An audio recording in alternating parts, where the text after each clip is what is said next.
Hello again, YouTube. This is my Ben Eater inspired 8-bit breadboard computer. So the first thing I'm going to do, I'm just going to go ahead and power it up. One of the changes I made recently was I added this little switch over here so that I could power it on and off more easily than just cramming a USB cable into the power rail. I actually would be interested in doing some kind of filtering on this switch, but that's something I can address later.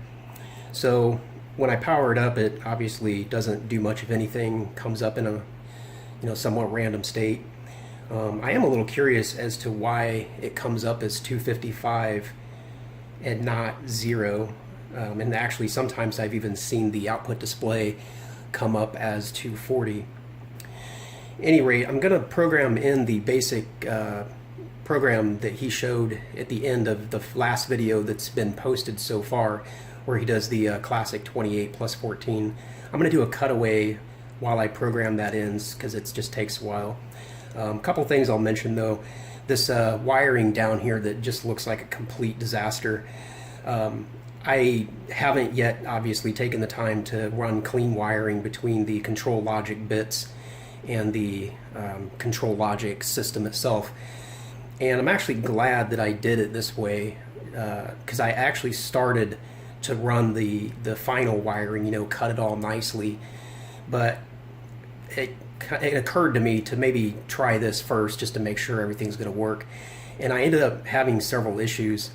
Both of my EEPROMs were slightly misprogrammed. I had a couple of these bits flipped when I wired them up, and the worst mistake was when I went between the EEPROMs and the instruction register.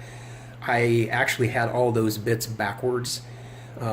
That's why that wire coming out of the side there kind of is a bit longer, because when I reordered the bits, the wiring wasn't looking quite as good as it did originally.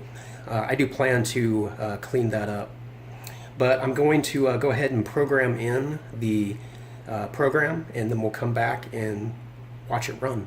Okay, so now I got everything all programmed in, and I made this little sheet of paper for myself just so I could quickly, run through the steps. And actually, I realized I forgot a step. I forgot to set this back to programming mode. It ain't gonna run, or rather, I forgot to take it out of programming mode, so it isn't gonna run if I don't flip that switch. All right, so I've got the clock turned down really slow because I want to be able to follow each step. And there actually is one step in the middle of this process that I'm not sure why it happens, and maybe somebody can comment on this. Somewhere before we get our answer, it shows like 47 or something on the output display, and I have no idea why it does that.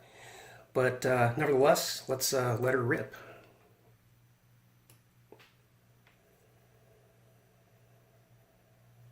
Like I said, it's running very slow because I just like to see each step as it's going, at least for now. Eventually I'll get over the novelty of the whole thing and probably want to run it much faster, but for now I'm just see that step there, I don't understand where did that number come from? That's so weird.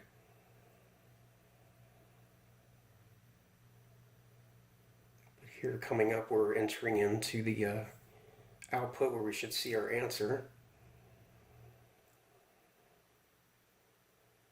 There's our answer. And then we're going to go through to the next instruction, which should halt everything. This is the beginning, so that's the first fetch cycle, that's the second one, and then it's going to halt. Yep, and there it is, that's the halt down there. So yeah, I am absolutely tickled pink to see this whole thing work, and looking forward to expanding on this, adding some more instructions, and trying to optimize a few things here and there.